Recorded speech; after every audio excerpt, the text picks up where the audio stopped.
ladies, and welcome. Oh, bro. As you can see, we back with the storm videos, but a different kind of storm. Katrina, South Mississippi story. Now, one of y'all recommended this in the comments, and you know, whatever y'all recommend, I'm gonna watch. This video is super long though. It is an hour and 40 minutes, so we definitely gonna do it in parts. This is gonna be part one. It might be 2 or 3 parts total. We'll see. As always, we ain't gonna do too much talking, so make sure you like and subscribe. Comment what we should watch next, and let's get to this video, man. Oh, and get you some snacks. If you ain't got no snacks, get you some snacks.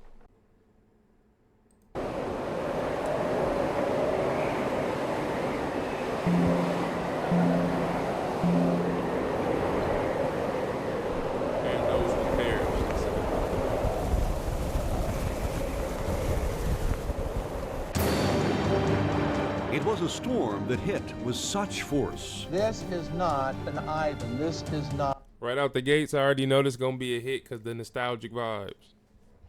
Oh, bro. Y'all can't even see, but look. Dang, I'm tweaking. Hold on, look. I'm gonna get it right. Look at it. Got the old news logos and whatnot. This feel like the early 2000s. Onward. Not a dentist. This is a major hurricane. And it is the early 2000s. I don't know why I just said it feel like. Onward. in such fury. The roof went off, and then my husband yelled, "Get off the phone, we gotta go." It caused South Mississippians to rethink the very standard by which they measure hurricanes. Unbelievable. The sound, I never dreamed I would have had water in my house. On August 28, 2005, that standard was Hurricane Camille, a legendary 1969 storm that devastated the area. One day later, the destruction from Camille would pale in comparison. I watched everything I owned float out the door. What people saw was astounding. 911, where's your emergency? It seemed impossible, and to some unthinkable, that South Mississippi could have a hurricane with more destructive power. This kind of feel different. This look like tornado damage, but worse, way worse. I don't know. I don't know. Make sure you like and subscribe. I think we got a banger. Oh, bro. And more deadly force than Camille. All you see was the water coming over. But that's exactly what happened on Monday, August 29th, 2005. Hey. You are absolutely not going to believe what you are about to see. It's Katrina now. It ain't no more Camille, it's Katrina. This is South Mississippi's story, the story of Hurricane Katrina. Shout out to the people that made this, man. There was no lighthouse to beckon the explorers d'Iberville and Bienville to the shores of the Mississippi coast in 1699. But since their arrival more than 300 years ago, millions have been drawn here to make their homes, to raise their families, to work, or just to enjoy the natural beauty of the South Mississippi that we all love. But on August 29th, 2005, one of nature's greatest forces, a monster hurricane named Katrina, would change our vibrant community forevermore. In the weeks and months before Katrina, the area is a blend of excitement, prosperity, and growth. Okay, it's the summer of 2005. And pay attention to how everything looks so we can really, you know, take it in. Oh, bro. There was also controversy. But it just wrecks the view, and I think it wrecks the whole city. A debate over building high-rise condos along the coastline grows. People against the development are afraid the changing skyline will destroy the natural beauty of the area. And I am going to be looking at 5 180-foot concrete slabs. Another debate is whether to drill for natural gas near the islands in the Mississippi Sound. Let's don't jeopardize what we have for the sake of letting a couple of guys make a few bucks. And once again, the quality of life is the focus for people opposed to the drilling. Our forefathers protected them. We trying to protect them and save them for our children, their children. The main reason why I'm passionate about it is that these islands are sacred. They should be preserved instead of destroyed. And there is sadness to hear the government is closing Naval Station Pascagoula. The military is getting smaller, and getting smaller is always tough. In Biloxi, it's out with the... What they putting us in the setting? It's for hour 40, man. What's cracking? It does become a tropical storm. The name will be Katrina. It doesn't seem like a threat to South Mississippi at first. As Katrina develops into a hurricane and cuts through South Florida, all the information for the National Weather Service has the storm hooking back into Florida's panhandle. Now, again, watching what's going to be happening with Katrina, we're watching it move out toward the west, but then it takes a northerly turn and then up to the northeast. So they're still maintaining that it's going. Why would y'all want to live in this? I never really understood, like, and I ain't really talking about up here, Georgia, and I ain't talking about all y'all, bro. Really on the people on the coast. If you know this is coming yearly, bro, why would you spend all that money to live right there? Like, is it worth it that much when it's not happening? Or do it not always hit the same areas? Let me know in the comments. I don't get it, because you know it's coming. Oh, bro, and if it's not happening consistently, you know it's going to happen eventually. Comment below, bro. Be going in around Apalachicola. So again, that is very good news for us here in South Mississippi. However, we're still going to be keeping a close eye on it. South Mississippi has recently been twice spared any major damage from Hurricanes Dennis and Ivan, both of which ravaged Florida's panhandle. And with the current track of Katrina, there's no reason to believe any different. That is until Friday afternoon, August 26th. The 4 o'clock tropical advisory has news that will concern every South Mississippian. Katrina's path has changed. The prognosis, not so good for us now. It has shifted back further to the west, and anywhere where we are seeing this yellow, that is, of course, the potential for where this storm could go. So again, we'll be keeping a very close eye on this. Katrina is now headed towards South Mississippi on a wide path. Even though the cone covers hundreds of miles in either direction, people begin to prepare as the storm moves into the Gulf of Mexico. There isn't a rush at first, probably due to the fact that the area dodged other recent hurricanes, and for some, complacency has set in. But by Saturday afternoon, many people were taking no chances. Katrina has turned into a huge storm, and it's now being compared to Camille. Homeowners everywhere board up windows and fill sandbags. I gambled on Dennis, and I didn't put up. But I'm not gambling this time, so I've got to put up. I'm thinking this one might come. Well, my neighbor started putting his up, and then I said, well, maybe I should, because he's never put it up before. And I think this one's a little bit more serious than the rest of them. I got a big house. My mom lives next door. She's got a big house. And we stayed in this house for Hurricane Camille, and we're 28 feet above sea level. We had 11 inches of water in this house. So, you know, East Biloxi is a low-lying area, so you need to get prepared in case you have to evacuate and get out early. Always prepare. Stores see a jump in business as people who aren't ready for a hurricane hurry to stock up on supplies. Everyone's looking for generators, ply locks, clips, plywood, fasteners, water, batteries, the whole gamut. You know, the last emergency situation we had, everyone was kind of frantic. This time everyone seems to be calm, but I think as we get closer to this tonight and tomorrow, it's going to get a little more frantic. Everyone is going to start reaching and grabbing everything like they do. You know, when you get close to anything, you just get the jitters. It's just scary. I just heard about 10 minutes ago that it could go from a 4 to a 5. We're concerned. When they say Category 4, Category 5, you better board up and get ready.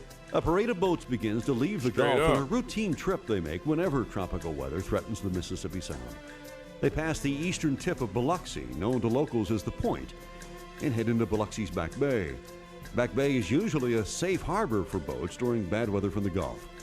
But like everyone else in our area, boat owners will soon learn there's nothing usual about Hurricane Katrina.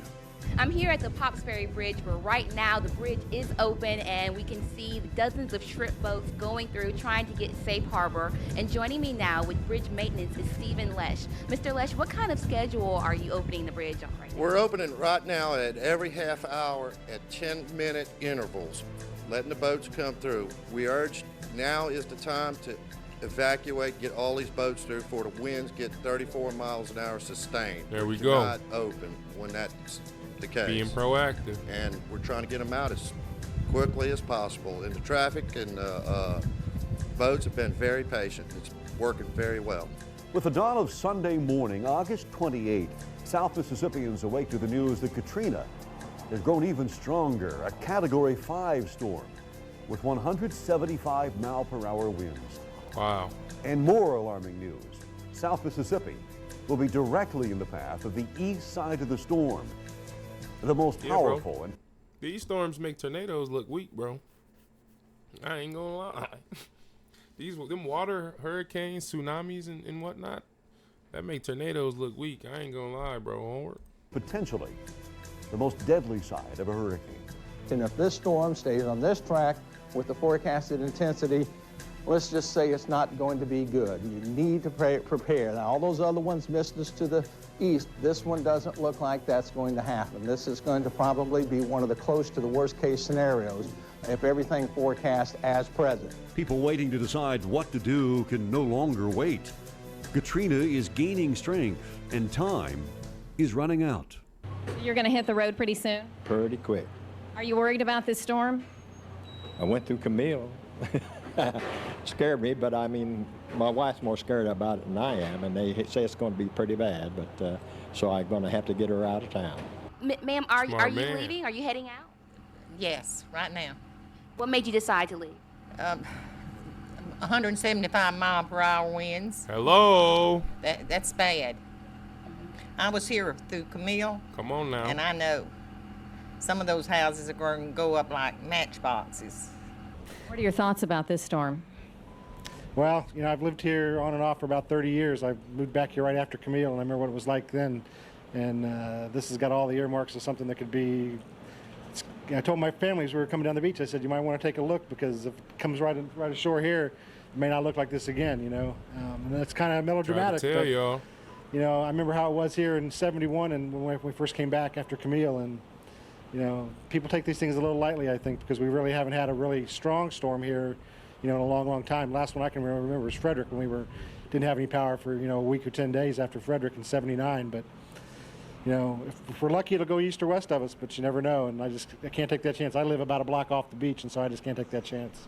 South Mississippians are now under evacuation. That's really what just can't take that chance. He was hitting it on the head. Everything he said was right.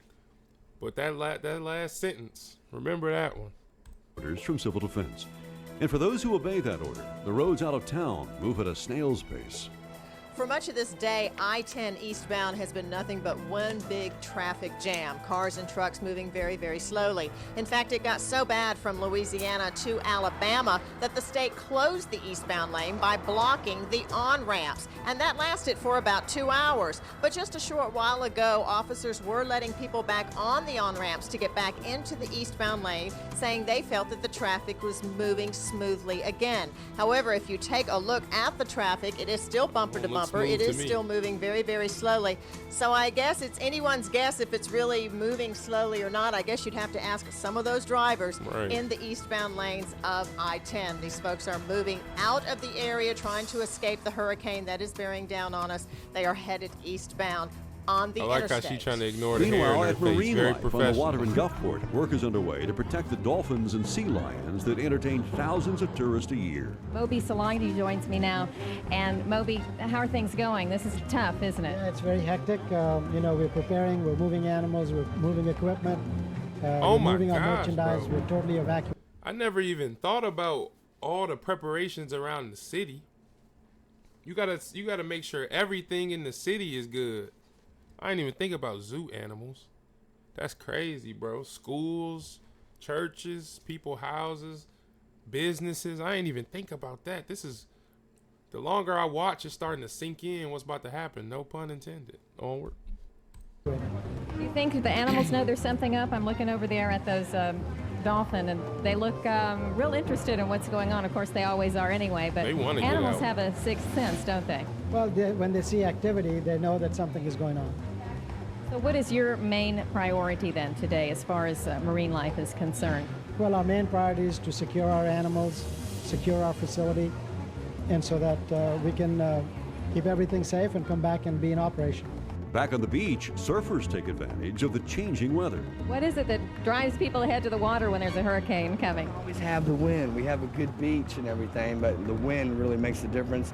And you're going to have like 20-mile-an-hour sustained winds to keep a kite up and, to move around. If you come out here on a clear day, and it's calm, it's just, it's no fun. You're going to be sitting there waiting for the wind. So all surfers take advantage of anything with the weather, and you get it while you can get it, and the police are going to run you off.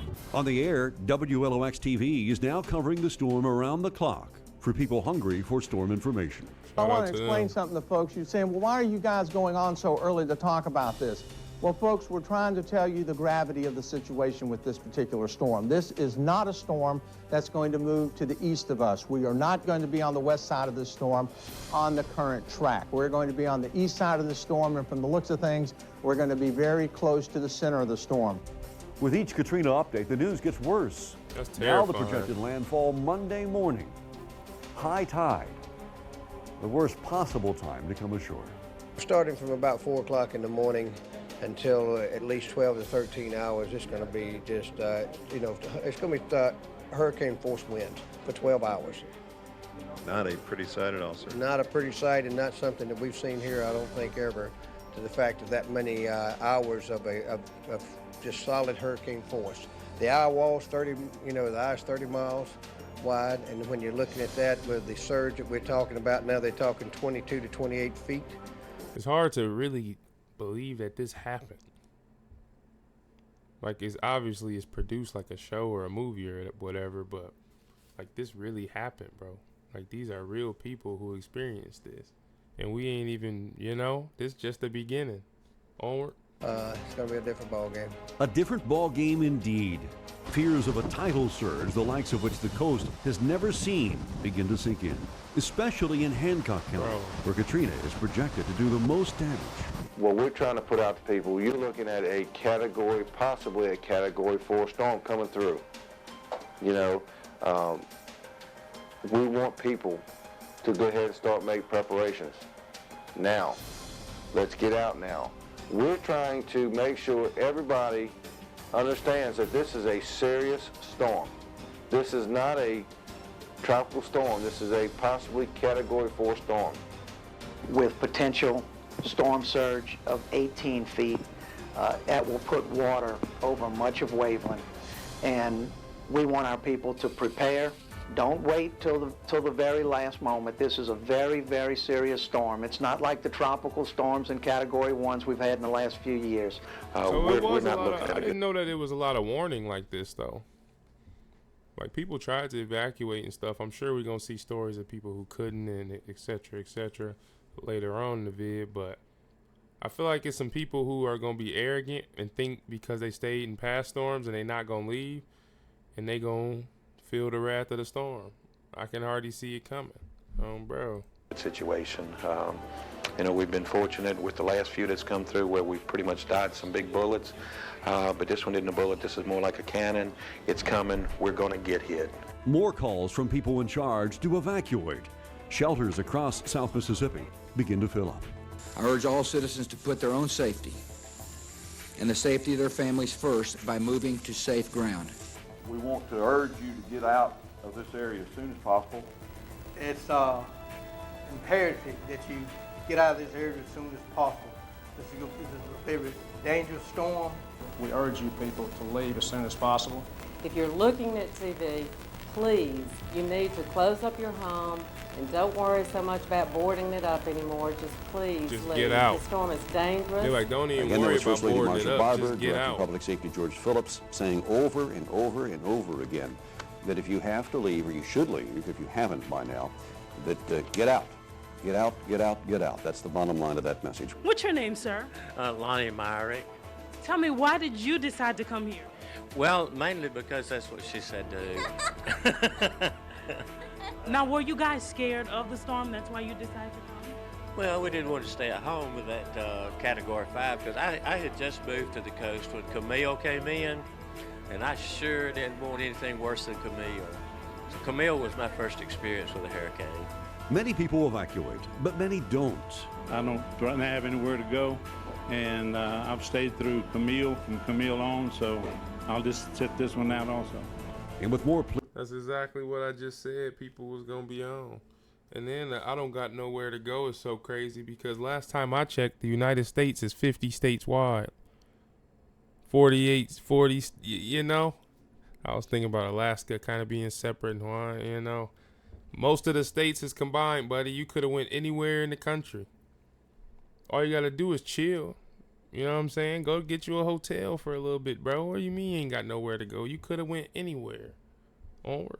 Pleased to get out of the area come fears that many aren't listening, and it will soon be too late.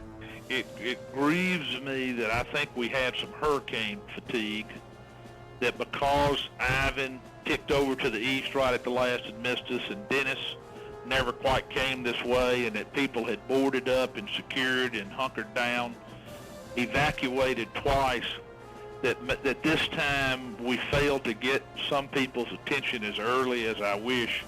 And that bothers me, and that's why I said today in the press briefing, I mean, I beg people to leave.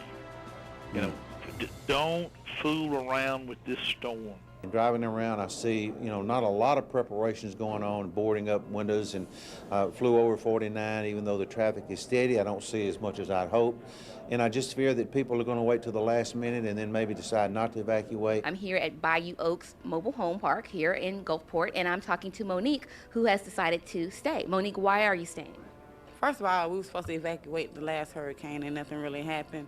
And by the eye being in New Orleans,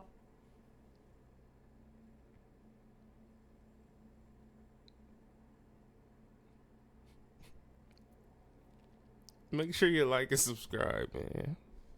And we're going to Shout get out just Monique, around. I man. don't think it's necessary for anybody to leave. Right. So you're not nervous at all? Did you at least stock up on your supplies? Yeah, I got supplies, but still, if he wants you, he's going to get you, regardless of where you go. That's it. Now, I Don't know be like that Monique, with it man. being so bad, are you worried about if you need help, people being able to get to you or anything? Well, like about rescuers? I mean, that's what they're here for, so if I need them, they should be able to come and get me.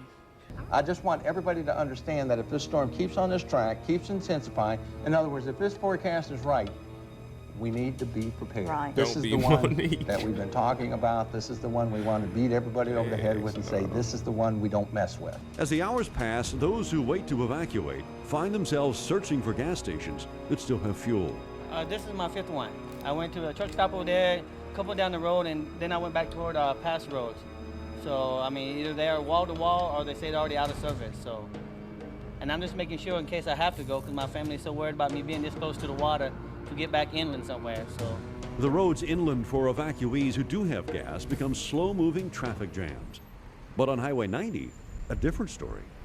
As it begins to get dark here along the Mississippi coast, some last-minute boarding up is underway. Here in Biloxi at O'Charley's, the crews are putting up the last boards. We saw a lot of businesses and a lot of homes boarded up as people get ready to ride out Hurricane Katrina. And if you look over at Highway 90, we're crossing over the sidewalk in front of O'Charley's. Highway 90 is virtually empty. There is not a lot of traffic at all, so there are no traffic jams here to worry about. And if this was a normal summer Sunday evening, you'd probably see quite a few people on the beach getting in some last-minute walking as they enjoy a sunset for the day. Well, I can tell you the only creatures on the beach right now are the birds. It's now Sunday afternoon, August 28th, and Katrina, a Category 5 hurricane, is spinning towards South Mississippi. Thousands have fled the area, but many have decided to ride it out. The wind is picking up, and a sense of dread about what's to come settles on South Mississippi. Just got off the phone with Slidell Weather. Reality check is coming. The latest thing that we have is that we're looking at somewhere in the next hour, an hour and a half, is have tropical storm type winds should be coming in. We should have hurricane winds hitting here as early as 4 in the morning. And we expect the eye wall to pass in this area. Shout out to them, man. They in the lab. They in the field, making sure everybody's safe, getting accurate information. This is great work, man. Onward. The eye of the storm around 10 o'clock in the morning. With nightfall, those who decide to ride out the storm can now only hope for the best. Police and firefighters have done all they can to get the community ready for what is about to happen. So like everyone else still remaining in South Mississippi, they wait. Well, right now we're very, very close to the Gulf, and with the tidal surge and so forth, I feel it may be endangering the station in a minute if we stay. So we'll move to higher ground. I'm hoping it will turn or perhaps go the other way or dissipate. This is a pretty dangerous storm that's coming in on us right now. I can tell you that most of the people you saw in this room will get little to no sleep tonight and probably little to no sleep for the next week, depending on what kind of damage may incur here. Not many people will get much sleep as they watch, wait, and wonder about what will happen. Again, a changing face of the coastline, not just the casinos knew back in 1992, but things since then, like the Hard Rock, like this Biloxi Schooner Pier. Also across the street over here, directly across the street, there's Tullis Manor in the offing there. And beside Tullis Manor, of course, is the much anticipated and much awaited George Orr Museum. I drive by there every day, and they are certainly coming along with the progress of the construction there. And it is going to be quite a facility. But how will that stand up to a storm like Katrina? They built those buildings so that they would be hurricane resistant, and of course had plans to store the artwork and so forth in safe vaults, if you will. I'm not sure of the buildings that are built right now how hurricane resistant, if you will, they are. That remains to be seen. But so many new things in here along the coast in Biloxi, so many things which have never faced the threat of a storm, now facing the threat of Katrina. The threat of Katrina is growing, and a storm surge like South Mississippi is never known as racing toward the coastline. It is just hours away, and nothing can stop it. The storm surge is definitely coming. I mean, it is moving rapidly. We are looking for very, very significant storm surge up on the Mississippi coast. We've been telling you 18 plus feet. There's no reason to think that that's not going to happen. We're wondering if storm surge does what they predict, 20 feet, if it comes, rises so high, and not only covers the floorboard where we are, but literally comes up about to my head, which is about 20 to 22 feet. I don't like deep water.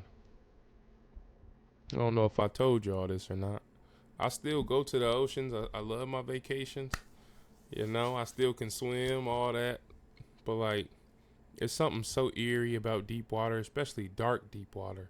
And it's gators down there, I'm pretty sure. Actually, I'm positive. It's gators going to be in that water. It's going to be so much. There's going to be electricity in that water. You know what I'm saying? There's going to be animals in that water. It's going to be, man, like that. This is, buckle up. Feet above the water line that is below us.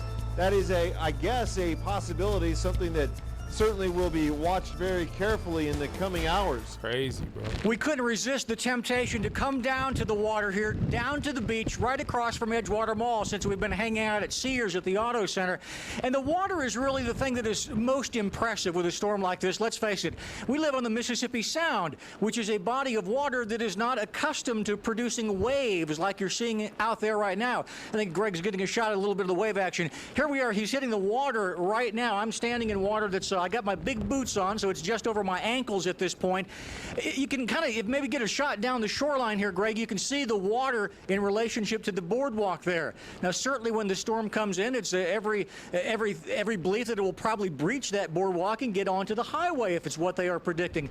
The water is, you just get some sense of the power of Mother Nature being out here in the water and in a normal, otherwise calm Mississippi Sound, just hearing the waves, hearing the wind and water and the wind-driven rain out here gives you a true appreciation for the power of a hurricane as we get another wind gust right now. Just the water and all this water. Mike talks about the storm surge and the water and the flooding. That's what happens with a hurricane. Water from the Mississippi Sound ends up not only onshore but on roads, flooding rivers, flooding bayous. The water is quite impressive. The storm is impressive. We wanted to give you some sense of what it is right now here early in the morning when we are able to come down here on the beach and show you this. We won't be able to later, I'm sure. East Biloxi, as you know, anybody who's lived here for a number of years knows that East Biloxi typically goes underwater, even on some tropical storms. Storms like Allison, certainly with Hurricane George, it was underwater in East Biloxi. The water is a powerful force with this storm, and I'm certain the same will hold true for Hurricane Katrina as the winds begin to pick up. And we're seeing a little bit more rainfall here down along the Mississippi Sound, right across from Edgewater Mall. Hi, I'm out here at the Pascagoula Beach where the water and wind is picking up. My partner and I came out here about 2 hours ago, and it was pretty calm. Now, as you can see, the waves are coming over the barriers. I mean, it's amazing how the water and, like I said, the winds are picking up. I know that there is a... It's something about, bro, it's something about when you see your people do anything, it's just so funny, bro. I'm sure other people can relate. It's just like, what is you doing out there, bro? That's what, if that was my sister, that's what I'd say. That's why I'm laughing. What is you doing out there, bro? Oh, mandatory curfew at this time, but anybody who is watching and thinking that, oh, I want to come out here to see the water, please do not come out here. It can be dangerous. Wind and water from Hurricane Katrina here in West Gulfport. We are outside the Grand Gulfport Grand Casino Hotel. This is Preservation Oaks Park out here. Yes, it is underwater. This is the park just to the west of the Grand Casino Hotel in Gulfport, and you can see that the water of the Mississippi Sound is flooding this park right now. Casinos have been closed for some time now. No traffic out on 90, obviously, except for the occasional police officer or media, and that is just about it. But you can see the water, get some sense of the water that is being blown this way by this storm. A lot of blowing wind and rain right now, some strong gusts every now and then here. Greg McNeese and I drove around the city of Gulfport as much as we could. Portions of Highway 90, as we showed earlier, are impassable, so we just have to kind of drive around. We came down 49, actually, and we're able to get over here to Preservation Oaks Park to kind of show you this water and what it's doing. And you can see the rain coming down here, just blowing every which way as the wind gusts are picking up substantially here. But the water from the Mississippi Sound blowing up into this park and blowing across the seawall and breaching Highway 90 in many places. I guess you could say this is the first significant feeder. We really finna see a city underwater, bro. Like, do y'all get it? We is finna see a city. I'm from up north, bro. I ain't never seen nothing like this. Like, it was rivers and lakes, but like, we finna see a city underwater is crazy. Matter of fact, we gonna end off the first one right there. I know y'all gonna hate me for that. Part 2 coming right behind this. Make sure you like and subscribe, man. We out.